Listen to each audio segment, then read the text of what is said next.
Hello everyone, this is Atul Tiwari and welcome to our channel. आज जो हम लोग टॉपिक डिस्कस करने वाले हैं वो है एडवांटेज ऑफ पीरियोडिक टेबल। साथ ही हम लोग डिस्कस करने वाले हैं डिवीजन ऑफ पीरियोडिक टेबल के बारे में। पीरियोडिक टेबल जो बना उसका क्या एडवांटेज है, वो अगर और भी पीरियोडिक टेबल जो बना था जैसे मेंडलीव का सबसे सुपीरियर था, लेकिन वो फेल हो गया। उसके बाद मॉडर्न पीरियोडिक टेबल आया। तो वो मॉडर्न पीरियोडिक टेबल क्यों ज्यादा फायदेमंद है, क्यों ज्यादा इसका एडवांटेज है, इसके हिसाब से सीखेंगे। और मेंडलीव के पीरियोडिक टेबल से ये कहां तक ज्यादा अच्छा था उसके बारे में भी हम लोग डिस्कस करने वाले हैं। साथ ही हम लोग डिस्कस करने वाले हैं कि इसका डिवीजन कैसे गया, कितना कैटेगरी में बनाया गया, इसमें 4 फॉर्म में इसको डिवाइड किया गया। एक एस ब्लॉक बनाया गया, पी ब्लॉक बनाया गया, डी ब्लॉक बनाया गया एंड एफ ब्लॉक बनाया गया। तो एस ब्लॉक में जितने एलिमेंट रखे गए हैं उसके प्रॉपर्टी के बारे में, पी ब्लॉक के एलिमेंट के बारे में, डी ब्लॉक के एलिमेंट के बारे में और एफ ब्लॉक के एलिमेंट के बारे में भी हम लोग डिस्कस करने वाले हैं।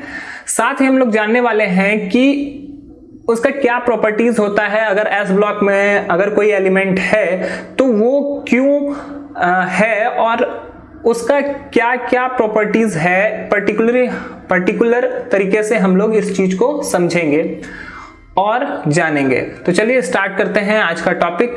तो जैसा कि आपको पता है कि हम लोग पहले डिस्कस करने वाले हैं एडवांटेज ऑफ पीरियोडिक टेबल के बारे में। तो चलिए स्टार्ट करते हैं। तो सबसे पहले एडवांटेज के बारे में बता दूं, मॉडर्न पीरियोडिक टेबल के बारे में मैं आपको बता दूं कि ये एटॉमिक नंबर पर बेस्ड है, ना कि एटॉमिक मास पे। Modern periodic table atomic number पर बेस्ड है, जबकि मेंडलीव का पीरियोडिक टेबल जो था एटॉमिक मास पे डिपेंड था। एटॉमिक मास के हिसाब से उसको सीरीज में सजाया जा रहा था। एटॉमिक मास के इंक्रीजिंग ऑर्डर में अगर उसको रखते थे तो उसमें पीरियोडिसिटी आता था, मतलब कि एक निश्चित एलिमेंट के बाद उनके प्रॉपर्टीज में सिमिलरिटीज आना शुरू हो जाता था। बट यहां पर क्या किया है, मोस्ले ने इसको एटॉमिक नंबर के हिसाब से रखा है। तो इसी को मैंने पहले इंडिकेट किया है कि it is based upon atomic number which is fundamental property instead of atomic mass। Atomic mass में कुछ प्रॉब्लम्स आ रही थी जो ये चीज को खत्म कर सकता है, आसानी से खत्म कर सकता है, जिसको हम लोग आगे डिस्कस करेंगे। जैसे एटॉमिक नंबर जिसका हाइड्रोजन का कम है, हाइड्रोजन, हीलियम, लिथियम, इस तरह करके चल रहा था। फिर beryllium, boron, carbon, nitrogen, oxygen, fluorine, neon, sodium, magnesium, aluminium, silicon, phosphorus, sulphur, chlorine, argon, potassium, calcium, ये एटॉमिक नंबर के हिसाब से लिखा है। अब अगर एटॉमिक मास के हिसाब से चलते तो देखो होता क्या कि आर्गन का एटॉमिक नंबर 18 है और पोटेशियम का एटॉमिक नंबर 19 है।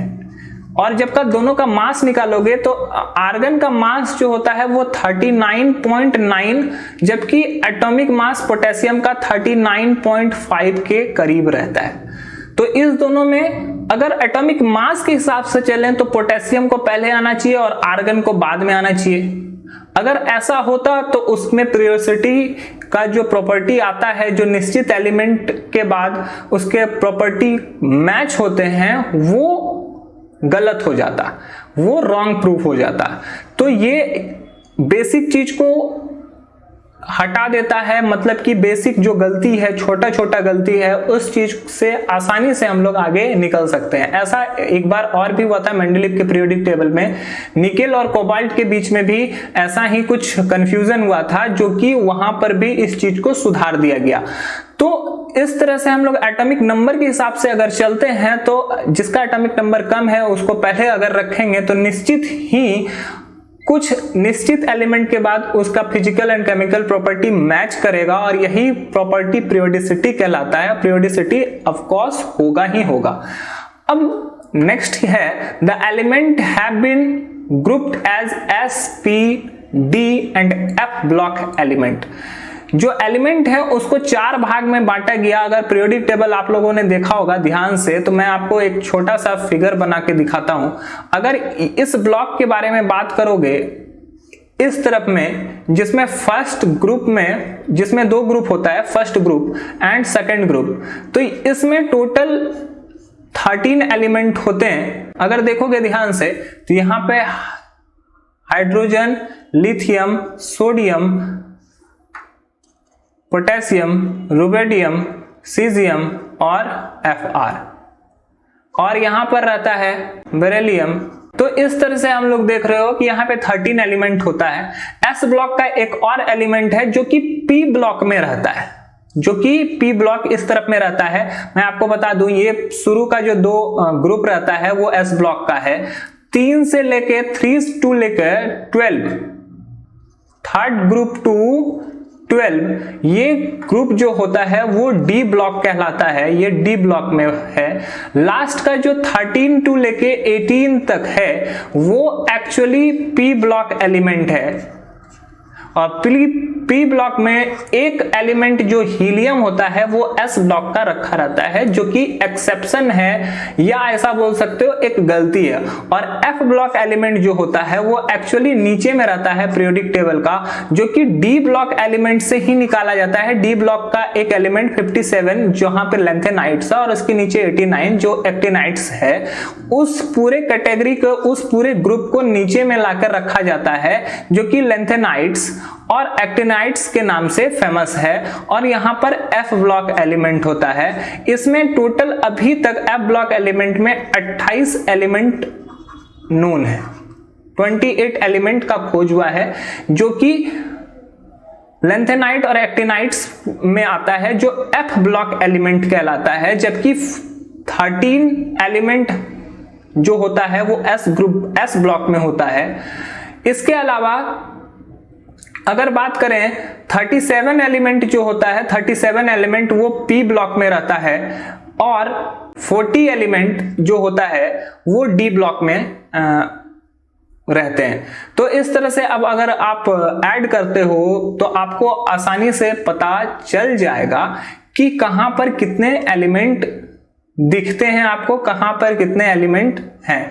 आप देख लो, एस ब्लॉक में 13 एलिमेंट, पी ब्लॉक में 37 एलिमेंट, डी ब्लॉक में 40 एलिमेंट एंड एफ ब्लॉक में 28 एलिमेंट। ये एस के एलिमेंट्स हैं, ये पी के एलिमेंट्स हैं, ये डी के एलिमेंट्स हैं और ये एफ के एलिमेंट्स हैं। अगर इसको टोटल को ऐड करें तो ये 118 हो जाएगा।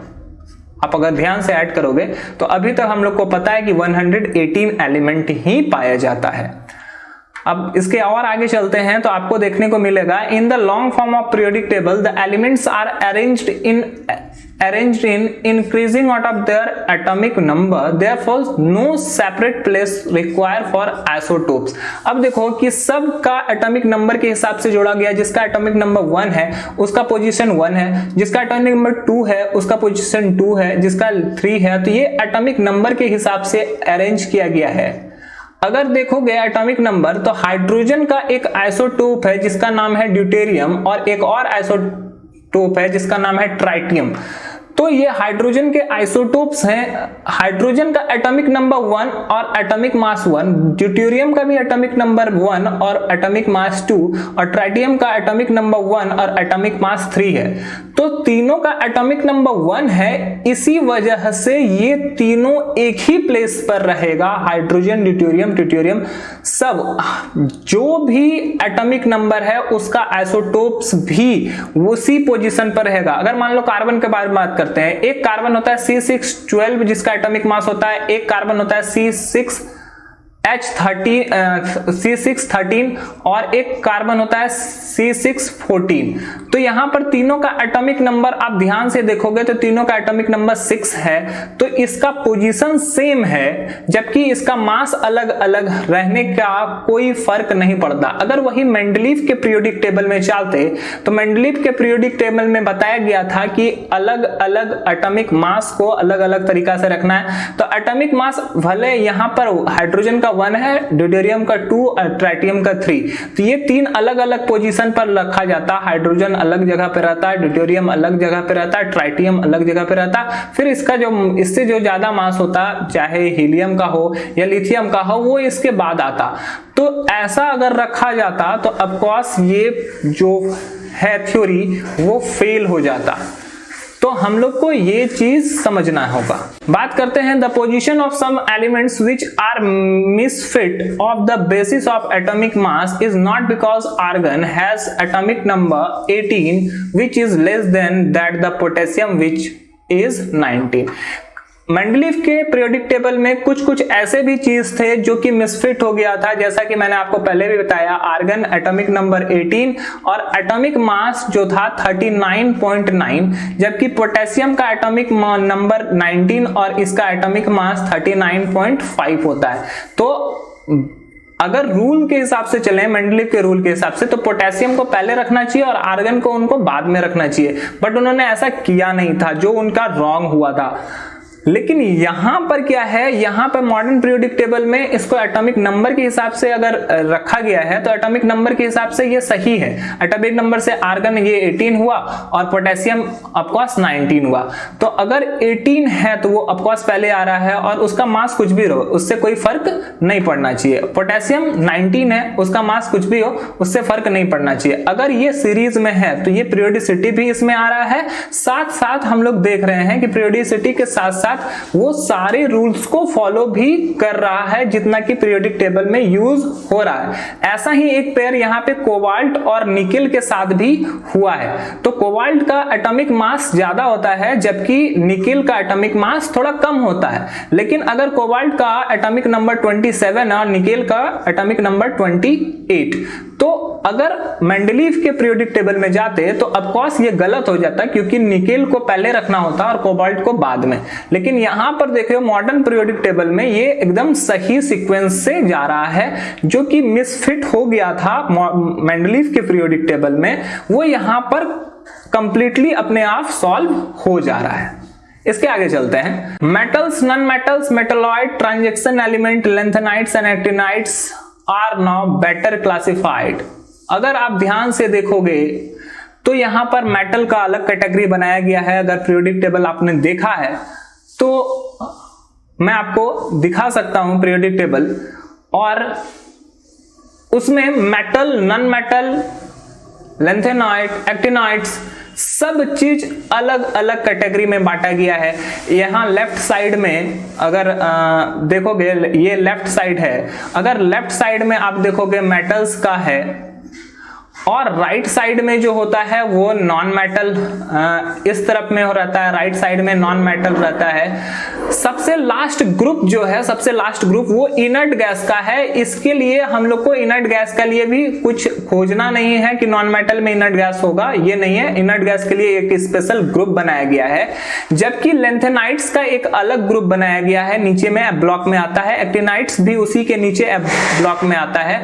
यह एक्टिनाइट्स का ग्रुप अलग है, लेंथेनाइट्स का ग्रुप अलग है। इसके अलावा ट्रांजिशन एलिमेंट जो ग्रुप डी ब्लॉक पढ़ते हैं, D block actually transition element के लिए ही होता है। तो ट्रांजिशन एलिमेंट के बारे में भी अलग कैटेगरी किया गया है। मेटलॉइड्स के बारे में भी कैटेगरी किया गया है, जो मेटल और नॉन मेटल के बीच में रहता है और वो आपको आसानी से एक कलर से दिख जाएगा। आप पिछला वीडियो आप देख सकते हो जिसमें कि मैंने मॉडर्न पीरियोडिक टेबल के बारे में डिस्कस किया था।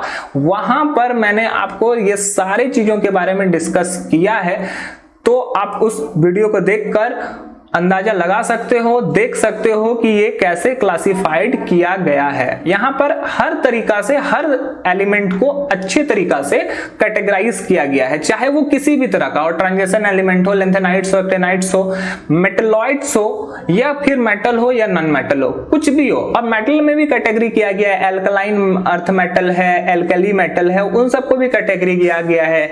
जैसे हैलोजन ग्रुप को भी अलग लिखा गया है, चाल्कोजेंस ग्रुप को भी अलग रखा गया है। तो इस तरह करके यहां एक कंप्लीट पैकेज मिलता है जो कि मॉडर्न पीरियोडिक टेबल में देखने को मिलता है। जबकि अगर हम लोग मेंडलीफ के पीरियोडिक टेबल का बात करें तो मेंडलीफ के पीरियोडिक टेबल में actually metal non metal categorize नहीं थे। कुछ एल्कली मेटल और एल्कलाइन अर्थ मेटल साथ में आ जा रहे थे, कुछ एल्कली मेटल और ट्रांजिशन एलिमेंट साथ में आ जा रहे थे, जिससे कि कुछ प्रॉब्लम्स हो रही थी। लेकिन हम लोग इस यहां पर जो देखते हैं या ऐसा कोई भी प्रॉब्लम नहीं होता है, सबके लिए एक स्पेशल ग्रुप बनाया गया है और आसानी से इसको समझ भी सकते हैं। अब डिस्कशन होगा डिवीजन ऑफ पीरियोडिक टेबल पर। कि पीरियोडिक टेबल को कैसे डिवाइड किया गया है, तो मैं आपको जैसा कि मैं दिखा पा रहा हूं कि एक पीरियोडिक टेबल्स आपको ऐसे ही देखने को मिलेंगे। पीरियोडिक टेबल में ये एस ब्लॉक है, जो कि फर्स्ट का 2 ग्रुप है वो एस ब्लॉक में आता है, जबकि लास्ट का 13 to 18 ये पी ब्लॉक में आता है। लेकिन मैंने आपको बताया था एक एक्सेप्शन में पी ब्लॉक में भी एस ब्लॉक का एक एलिमेंट रहता है जो पी ब्लॉक के तरफ रहता है। अब बात करते हैं ट्रांजिशन एलिमेंट की डी ब्लॉक की। तो यहाँ पे अगर ये फोर्थ पीरियड से शुरू होता है तो 4th, 5th, 6th एंड 7 और इसमें 10 ग्रुप रहते हैं, 4 पीरियड और 10 ग्रुप में यहाँ टोटल 40 एलिमेंट रहते हैं, जो कि डी ब्लॉक का एलिमेंट कहलाता है। पी ब्लॉक में एक्चुअली 36 होना चाहिए, लेकिन यहाँ पर ये एस ब्लॉक का एक एलिमेंट है, इसके लिए यहाँ पे 37 एलिमेंट्स हैं, जबकि यहाँ पर लेंथेनाइट्स और यहाँ पर एक्टिनाइट्स का ग्रुप रहता है, जो कि उठकर नीचे आ जा रहा है। तो ये लेंथेनाइट्स कहलाता है और दूसरा एक्टिनाइट्स कहलाता है। यहाँ पर इसमें लेंथेनाइट्स में 14 एलिमेंट और एक्टिनाइट्स में भी 14 एलिमेंट होते हैं, जो कि टोटल 28 एलिमेंट्स को बनाता है। तो ये आपको दिख रहा होगा कि कैसे कैटेगरी किया गया है। ये एस ब्लॉक है, ये आपको डी ब्लॉक दिख रहा है यहाँ से 12 तक, और पी ब्लॉक 13 to 18 तक पी ब्लॉक है, और एफ ब्लॉक अगर ध्यान से देखो तो ये एफ ब्लॉक एलिमेंट है। एफ ब्लॉक एलिमेंट में सिर्फ 28 एलिमेंट्स होते हैं। अब हर कैटेगरी का, जैसे एस ब्लॉक का बात करते हैं, तो एस ब्लॉक के एलिमेंट में जितने भी एलिमेंट्स हैं उसका क्या विशेषता है, क्यों ये फेमस है और ये एस ब्लॉक एलिमेंट क्यों कहलाता है, तो उसके बारे में डिस्कशन करते हैं। तो एस ब्लॉक एलिमेंट वो होता है, वैसा एलिमेंट को बोल सकते हैं, the element in which the last electron enters the subcell and the outermost energy level as the electronic configuration is ns1 or ns2. First और second group are called s block element. पहले और दूसरे group को S block element बोल सकते हो। इसका reason क्या है कि इसका अगर इलेक्ट्रॉनिक कॉन्फ़िगरेशन लिखा जाए तो लास्ट इलेक्ट्रॉन जो होगा वो एस ब्लॉक में जाएगा, इसी वजह से ये ऐसा होता है। मैं आपको बता दूं कि इलेक्ट्रॉनिक कॉन्फ़िगरेशन, सपोज करो कि आप सोडियम का लिख रहे हो, सोडियम का इलेक्ट्रॉनिक कॉन्फ़िगरेशन, इसका एटॉमिक नंबर 11 है, इसका इलेक्ट्रॉनिक कॉन्फ़िगरेशन 281, लेकिन ये इलेक्ट्रॉनिक कॉन्फ़िगरेशन सेल वाइज है। सब सेल वाइज अगर लिखें, सेल के अंदर में सब सेल होता है और 4 सब सेल होता है, एक एस, एक पी और एक डी और एक एफ। तो अगर इसका एसपीडीएफ के हिसाब से और एनर्जी लेवल के हिसाब से इसका इलेक्ट्रॉनिक कॉन्फ़िगरेशन लिखें तो वो हो सकता है 1s2, 2s2, 2p6 and 3s1। तो यहां पर ध्यान से देखो कि लास्ट इलेक्ट्रॉन जो है वो एस ब्लॉक में जा रहा है, एस ग्रुप में जा रहा है, एस सब सेल में जा रहा है। तो ये एस सब सेल में जा रहा है, इसलिए इसको बोलते हैं एस ब्लॉक एलिमेंट।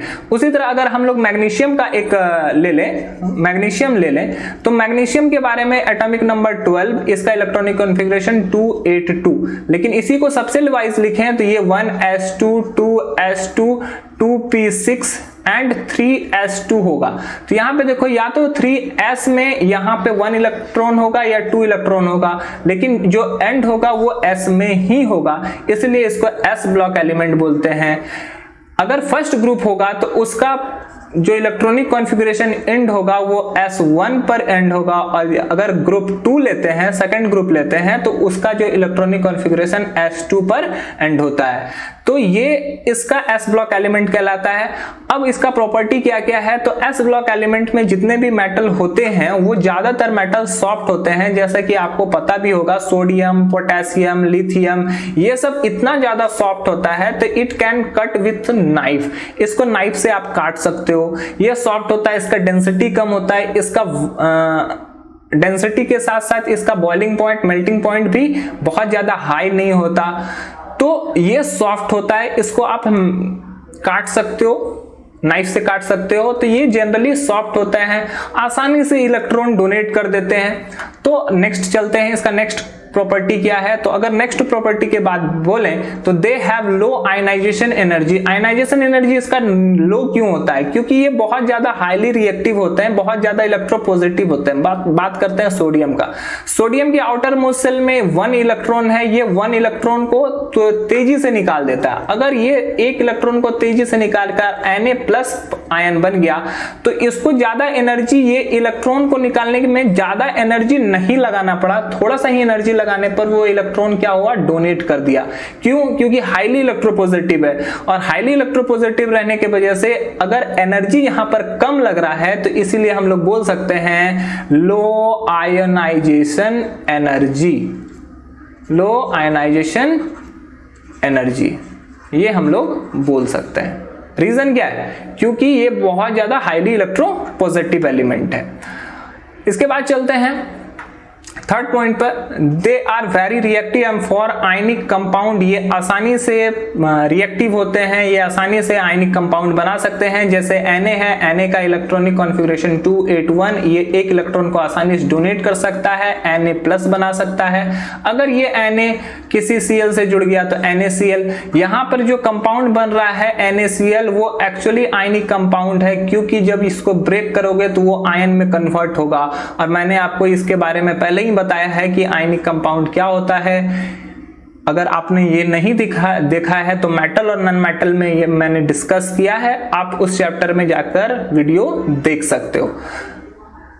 तो ये है Na+ एंड Cl-। क्यों आयनिक कंपाउंड क्यों है? क्योंकि आयन में कन्वर्ट हो गया, यहाँ पे इलेक्ट्रॉन ट्रांसफर हुआ है। कैसे ट्रांसफर हुआ? सोडियम के आउटर मोस्ट शेल में 1 इलेक्ट्रॉन है, क्लोरीन के आउटर मोस्ट शेल में 7 इलेक्ट्रॉन है। 7 इलेक्ट्रॉन कैसे हो गया? तो 7 इलेक्ट्रॉन उसका इलेक्ट्रॉनिक कॉन्फ़िगरेशन की वजह से होता है। क्लोरीन का इलेक्ट्रॉनिक कॉन्फ़िगरेशन 17, इलेक्ट्रॉनिक कॉन्फ़िगरेशन 287। तो आउटर मोस्ट शेल में 7 इलेक्ट्रॉन है। ऑक्टेट कंप्लीट करने के लिए 1 इलेक्ट्रॉन का नीड है, और सोडियम को ऑक्टेट कंप्लीट करने के लिए 1 इलेक्ट्रॉन डोनेट करना है। तो सोडियम डोनेट करता है, क्लोरीन एक्सेप्ट करता है, तो सोडियम के आउटर मोस्ट शेल का इलेक्ट्रॉन उठकर क्लोरीन में आ जाता है। तो इस तरह से इलेक्ट्रॉन कंप्लीट ट्रांसफर होने के बाद बना, और कंप्लीट ट्रांसफर होने के बाद जो कंपाउंड बनता है वो बनता है आयनिक कंपाउंड। और ये आयनिक कंपाउंड जो होता है वो आयन में टूट सकता है। तो यहां पर इसको भी देखोगे, ब्रेक करोगे NaCl को तो Na+ और Cl- में ये कन्वर्ट हो जाएगा। तो ये बहुत ज्यादा रिएक्टिव भी होते हैं। इसके अलावा आगे चलते हैं। दे show oxidation state of +1 group and +2 group. मतलब कि ग्रुप 1 का जो ऑक्सीडेशन स्टेट होगा वो एक्चुअली +1 होगा। अगर बात करते हैं जैसे NaH की, तो यहां पर क्या है, ऑक्सीडेशन स्टेट Na का +1, H का -1। अगर वही दूसरे चीज बात करते हैं, अगर यहां पे देखते हैं Na2O की, तो यहां पे भी देखो ऑक्सीजन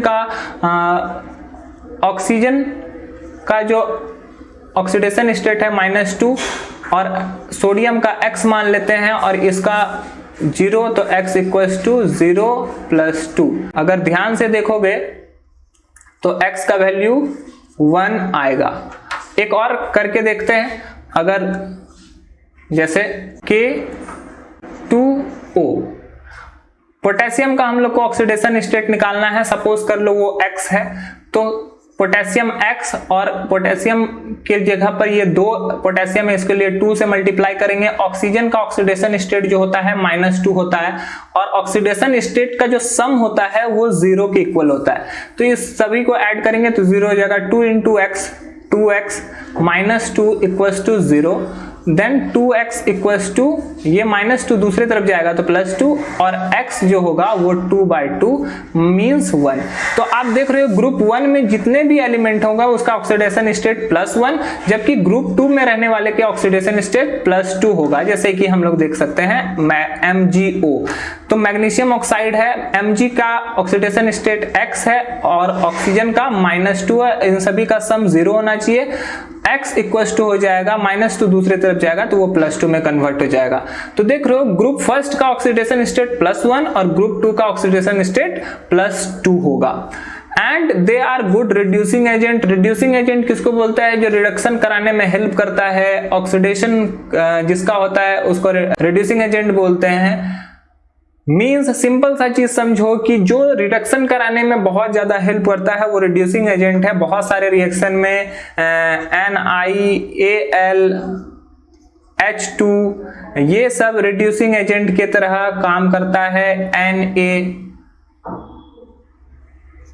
NaAlF6 ये सब रिड्यूसिंग एजेंट की तरह काम करता है। तो ये फर्स्ट ग्रुप एस ग्रुप में जो भी हैं प्रेजेंट रहते हैं वो रिड्यूसिंग एजेंट की तरह काम करते हैं। तो ये था एस ब्लॉक एलिमेंट के बारे में डिस्कशन। अब हम लोग बात करेंगे पी ब्लॉक एलिमेंट के बारे में। तो P block element S block element की तरह ही है, लेकिन बस ये इसका जो इलेक्ट्रॉनिक कॉन्फ़िगरेशन होगा वो पी ब्लॉक में एंड होगा और इसका the element which is the last electron enter the P subshell. P subshell में जो लास्ट इलेक्ट्रॉन होगा उसको बोलेंगे पी ब्लॉक एलिमेंट्स। और उसका जनरल कॉन्फ़िगरेशन जो होता है वो outermost शेल का NS2NP126 हो सकता है। 126 कहने का मतलब है P का वैल्यू कहीं पे 1 होगा, कहीं 2, कहीं पे 3, कहीं पे 4, कहीं पे 5 एंड कहीं पर 6। जैसे कि बात करते हैं हम लोग एल्यूमिनियम का। एल्यूमिनियम का एटॉमिक नंबर होता है 13, इलेक्ट्रॉनिक कॉन्फ़िगरेशन 283। अगर इलेक्ट्रॉनिक कॉन्फ़िगरेशन सबसेल वाइज लिखें तो 1s2, 2s2, 2p6, 3s2, 3p1। तो यहां पे देखोगे ये 3p1 में एंड हो रहा है, मतलब कि ये p ब्लॉक का एलिमेंट है। उसी तरह आर्गन का देखें तो आर्गन का एटॉमिक नंबर 18, इलेक्ट्रॉनिक कॉन्फ़िगरेशन 288। इसको इलेक्ट्रॉनिक सबसेल वाइज लिखेंगे 1s2, 2s2, 2p6, 3s2, 3p6। तो देख रहे हो यहाँ पे p का वैल्यू यहाँ पे 3p में ही ये जा रहा है, p सबसेल में ही ये एंड हो रहा है, इसके वजह से ये पी ब्लॉक एलिमेंट है। और अगर इसके प्रॉपर्टीज के बारे में बात करें तो दो से वेरिएबल ऑक्सीडेशन स्टेट। ये ऑक्सीडेशन स्टेट अलग अलग तरीका का ऑक्सीडेशन स्टेट शो करता है। जैसे H2O का बात करें, अगर यहाँ पर ये पी ब्लॉक का ऑक्सीजन है तो ऑक्सीजन कहीं पर हाइड्रोजन का +1 ऑक्सीडेशन होता है, तो +1 × 2 प्लस ऑक्सीजन के लिए x लिखेंगे और इन सभी का सम 0 होना चाहिए।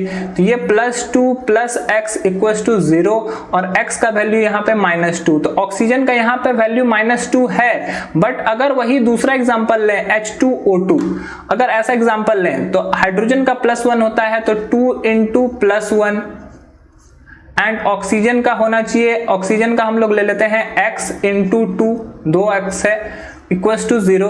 तो ये हो जाएगा +2 + 2x = 0। तो 2x का वैल्यू हो जाएगा -2 और वहां पर अगर x का वैल्यू निकालते हैं तो वो निकल जाएगा -2/2 मींस -1। तो यहां पर ऑक्सीजन का ऑक्सीडेशन स्टेट -1 निकला। तो यहां पर कहीं पर -2 ऑक्सीजन का ऑक्सीडेशन स्टेट, जबकि दूसरे जगह पर -। तो देख सकते हैं कि ये अलग अलग ऑक्सीडेशन स्टेट शो करता है, जिसके वजह से ये अलग अलग वेरिएबल ऑक्सीडेशन स्टेट इसका हो सकता है। ऐसा नहीं कि ऑक्सीजन, बाकी और भी एलिमेंट ऐसे हैं जो कि वेरिएबल ऑक्सीडेशन स्टेट दिखाते हैं। साथ साथ they form ionic as well as covalent compound. ये आयनिक बॉन्ड भी बना सकते हैं, कोवेलेंट बॉन्ड भी बना सकते हैं। जैसे देखो क्लोरीन, ये भी पी ब्लॉक का एलिमेंट है। अगर बात करते हैं 287, आउटर मोस्ट शेल में 7 इलेक्ट्रॉन है, ऑक्टेट कंप्लीट करने के लिए 1 इलेक्ट्रॉन गेन कर सकता है। जैसे Na+Cl-, यहां पर ये तो गेन कर रहा है, तो ये आयनिक कंपाउंड में बना रहा है। जबकि अगर 2 क्लोरीन Cl2 के बारे में बात करें तो क्लोरीन का एटॉमिक नंबर 17, इलेक्ट्रॉनिक कॉन्फ़िगरेशन 287 यही होगा। आउटर मोस्ट शेल में 7 इलेक्ट्रॉन है, ये क्लोरीन है, इसके आउटर मोस्ट शेल में 7 इलेक्ट्रॉन है। दूसरा क्लोरीन होगा, उसके भी आउटर मोस्ट शेल में 7 इलेक्ट्रॉन प्रेजेंट है। अब दोनों को एक एक इलेक्ट्रॉन का नीड है तो दोनों आपस में शेयर कर सकता है और शेयर करने के बाद ये अपना ऑक्टेट कंप्लीट कर सकता है। तो शेयर करने से जो ऑक्टेट कंप्लीट हुआ तो यहां पर ये शेयरिंग को ही तो कोवैलेंट कंपाउंड बोलते हैं। जब शेयरिंग बनता है तो कोवेलेंट कंपाउंड बनता है। ये कोवेलेंट मॉलिक्यूल है, वैसे मैं आपको कोवेलेंट मॉलिक्यूल्स के बारे में मैंने आपको बता दिया है, लेकिन अगर यहाँ पर शेयरिंग भी कर सकते हैं, नॉन मेटल शेयरिंग भी कर सकते हैं, तो शेयरिंग करेंगे तो कोवेलेंट कंपाउंड भी बना सकते हैं। बाद बाकी इसका एक और प्रॉपर्टी के बारे में बताएं तो ज्यादातर पी ब्लॉक का एलिमेंट जो है ज्यादातर नॉन मेटल होते हैं, क्योंकि नॉन मेटेलिक कैरेक्टर जैसे कि हमने बताया था पीरियोडिसिटी में कि जैसे जैसे आप राइट की तरफ बढ़ोगे नॉन मेटल कैरेक्टर बढ़ते जाएगा, नॉन मेटेलिक कैरेक्टर बढ़ेगा। और मैंने आपको यह भी बताया था कि लेफ्ट साइड जो होता है वो मेटल के लिए होता है और राइट साइड जो होता है वो नॉन मेटल के लिए होता है। तो राइट साइड में पी ब्लॉक होता है, तो यहां पर ज्यादा से ज्यादा एलिमेंट नॉन मेटल है। Most of them form acidic oxide. अब नॉन मेटल की तरफ में जो है जैसे कार्बन है या फिर क्लोरीन है, तो इन सभी जो अगर ऑक्साइड बनाते हैं तो ये बहुत ज्यादा एसिडिक ऑक्साइड बनाएंगे। जैसे CO2 बन रहा है तो वो एसिडिक ऑक्साइड ही है। और यहां पर Cl2O बनेगा, ये जनरली दिखता नहीं है, बट अगर इसको बनाएं तो ये एक्चुअली मोस्ट एसिडिक हो जाएगा अगर दिखे। क्यों? क्योंकि ये नॉन मेटल जब भी ऑक्साइड फॉर्म करते हैं वो एसिडिक ही एसिडिक ऑक्साइड ही बनाते हैं। तो ये था पी ब्लॉक एलिमेंट। अब बात करेंगे डी ब्लॉक एलिमेंट के बारे में और एफ ब्लॉक एलिमेंट के बारे में। तो पहले डिस्कस करने वाले हैं डी ब्लॉक एलिमेंट। तो डी ब्लॉक एलिमेंट क्या है? जैसा कि एस और पी ब्लॉक में आपने देखा कि जो उसका इलेक्ट्रॉनिक कॉन्फ़िगरेशन जो जिसका लास्ट इलेक्ट्रॉन जो जाएगा जिस सबसेल में जाएगा वही उसका इलेक्ट्रॉनिक वही उस ब्लॉक का एलिमेंट होगा। तो डी ब्लॉक में भी सेम है। The elements in which the last electron enter in D subshell the outermost energy level are called D block element. जो लास्ट इलेक्ट्रॉन जाता है और आउटरमोस्ट सेल का जो इलेक्ट्रॉनिक कॉन्फ़िगरेशन होता है वो actually NH2 Np126 N-1 D1 10। अगर कहीं पर ये पहले भी लिखा हो तो उसमें कोई बड़ा बात नहीं है। जैसे कि कोई एक बात लेते हैं, जैसे कॉपर का लेते हैं या जिंक लेते हैं, कॉपर या जिंक लेते हैं, इसका एटॉमिक नंबर 30 होता है, तो इसका इलेक्ट्रॉनिक कॉन्फ़िगरेशन आप कैसे लिख सकते हो 30। तो अगर ये इसको लिखना होगा तो वो हम लोग आसानी से 18 लिख सकते हैं, बट ये एक्चुअली ऐसे सबसेल वाइज लिखें तो ये हो जाएगा 1s2 2s2 2p6 3s2 3p6 4s2 and 3d10। और ये क्या होता है, इंटरचेंज कर लेता है, ये 3d इस तरफ आ जाता है, 4s इस तरफ आ जाता है। तो आप जब ध्यान से देखोगे तो यहां पर ये लास्ट इलेक्ट्रॉन जो है वो 3d में ही गया, बट 3d वो इंटरचेंज कर लेता है, ये इस तरफ आ जाता है, ये इस तरफ में आ जाता है। तो आप देख सकते हो कि ये जनरल इलेक्ट्रॉनिक कॉन्फ़िगरेशन है, ये कभी भी हो सकता है। अगर हम लोग इसको आगे कर दें तो वो आपको कंप्लीट देखने को मिल सकता है कि वो कैसा दिख रहा है। अब इसके प्रॉपर्टीज के बारे में बात करते हैं। They have hard and having high melting point and boiling point. इसमें जितने भी एलिमेंट है जैसे कॉपर है, जिंक है, कोबाल्ट है, निकेल है, फेरस है, बहुत सारे ऐसे एलिमेंट हैं जिसका मेल्टिंग पॉइंट और बॉइलिंग पॉइंट बहुत ज्यादा हाई होता है और ये बहुत ज्यादा हार्ड होते हैं। इसमें बहुत सारा मैग्नेटिक का गुण होता है और ये बहुत सारे एलिमेंट्स होते हैं। इसका रीजन यही है, इसके मेल्टिंग पॉइंट बॉइलिंग पॉइंट का हाई होने का रीजन यही है कि ये स्ट्रॉन्ग बॉन्ड से बने होते हैं और इनका अलग अलग स्ट्रक्चर होता है। They have variable oxidation state. इसका भी ऑक्सीडेशन स्टेट बदलते रहता है, कहीं पे ऑक्सीडेशन स्टेट +1 आ सकता है, कहीं पे ऑक्सीडेशन स्टेट +2 आ सकता है। जैसे बात करते हैं FeCl2 एंड Fe2O3। तो यहां पर अगर हम लोग Fe के लिए X रखें और यहां पर क्लोरीन के लिए -1, तो अगर यहां पर हम निकालते हैं तो ये यहां पर X का वैल्यू निकलता है वो +2 निकलता है। और इस तरफ में अगर देखते हैं तो अगर Fe का X माने हैं तो 2 × X + -2 × 3, इन सभी का 0 होना चाहिए। तो ये 2x - 6 इक्वल्स टू 0 तो 2x इक्वल्स टू 6, तो x का वैल्यू जब यहाँ पे निकालोगे तो x का वैल्यू आपको 3 दिखेगा। तो एक जगह पर वो भी प्लस में, तो एक जगह पर ऑक्सीडेशन स्टेट +2 दिख रहा है और एक जगह पे ऑक्सीडेशन स्टेट +3 दिख रहा है। तो इसका मतलब ये है कि इसका ऑक्सीडेशन स्टेट वेरी करता है। ये इस ब्लॉक में जितने भी एलिमेंट होते हैं वो कलर्ड कंपाउंड कलर्ड कॉम्प्लेक्स बना सकते हैं या कॉम्प्लेक्स सॉल्ट बना सकते हैं। और ये कलर डिफरेंट कलर का हो सकता है, वो ग्रीन हो जैसे कि Fe है, ग्रीन कलर का बनाता है सॉल्ट, जिंक व्हाइट कलर का सॉल्ट बनाता है। तो अलग अलग एलिमेंट अलग अलग कलर के सॉल्ट बना सकते हैं। They form ionic as well as covalent compound. इसके कुछ एलिमेंट ऐसे होते हैं जो कोवेलेंट कंपाउंड भी बना सकते हैं और आयनिक तो बना ही सकते हैं। आयनिक जैसे FeCl2, तो यहाँ पर जब ब्रेक करोगे तो ये Fe2+ और Cl2Cl- में ये ब्रेक होगा। तो ये देखो आयनिक बॉन्ड है। और कहीं कहीं पर कुछ ऐसे भी एलिमेंट है जो कोवेलेंट कंपाउंड भी बना सकते हैं। और इसमें ज्यादातर चीज को कैटलिस्ट के तरह पे आप यूज कर सकते हैं। जैसे कि बात करते हैं N2+3H2, यहाँ पर ये रिएक्शन में आप देखोगे Fe और MO इस दोनों को कैटलिस्ट के फॉर्म में यूज किया गया है। तो ये भी डी ब्लॉक एलिमेंट के ही हैं और इसको कैटलिस्ट के तरह यूज किया जा सकता है। अब बात करेंगे last but not the least F block element के बारे में। और एफ ब्लॉक एलिमेंट पढ़ने के बारे में ये आपका लास्ट टॉपिक होगा इस चैप्टर का। ये चैप्टर फिनिश हो जाएगा, फिर हम लोग नए वीडियो के साथ मिलेंगे आपको। तो चलो एफ ब्लॉक एलिमेंट के बारे में बात करते हैं। The element in which the last electron enters the F block. F block में अगर ये इसका लास्ट इलेक्ट्रॉन जाता है तो वो एफ ब्लॉक एलिमेंट कहलाता है। और इसका general electronic configuration n-2 F1 to 14, n-1 D0 to 10 and NS2 होता है। तो एफ ब्लॉक एलिमेंट का किसी का भी आप इलेक्ट्रॉनिक कॉन्फ़िगरेशन लिखोगे तो आपको ऐसा ही दिखेगा। जैसा कि बात करें इलेक्ट्रॉनिक कॉन्फ़िगरेशन, लैंथेनाइट का ही इलेक्ट्रॉनिक कॉन्फ़िगरेशन अगर इसका 57 होता है तो इसका लिखने के लिए आपको यूज करना होगा 1s2 2s2 2p6 3s2 3p6 4s2 3d10 4p6। अगर इसका इलेक्ट्रॉनिक कॉन्फ़िगरेशन देखो 1s2 2s2 2p6 3s2 3p6 4s2 3d10 4p6 5s2 4d10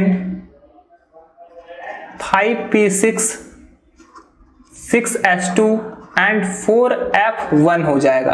तो अब देखो लास्ट इलेक्ट्रॉन जो यहाँ एंटर कर रहा है वो आप देखोगे कि इसमें लास्ट इलेक्ट्रॉन जो है वो f ब्लॉक में एंटर किया। अब इसी को देखोगे तो ध्यान से देखोगे, अगर f का वैल्यू देखोगे तो n-2 आ रहा है, तो n का वैल्यू अगर 6 है तो ये 6-4 आना चाहिए। अगर d का वैल्यू आ रहा है तो n-1 आना चाहिए, 5d आना चाहिए।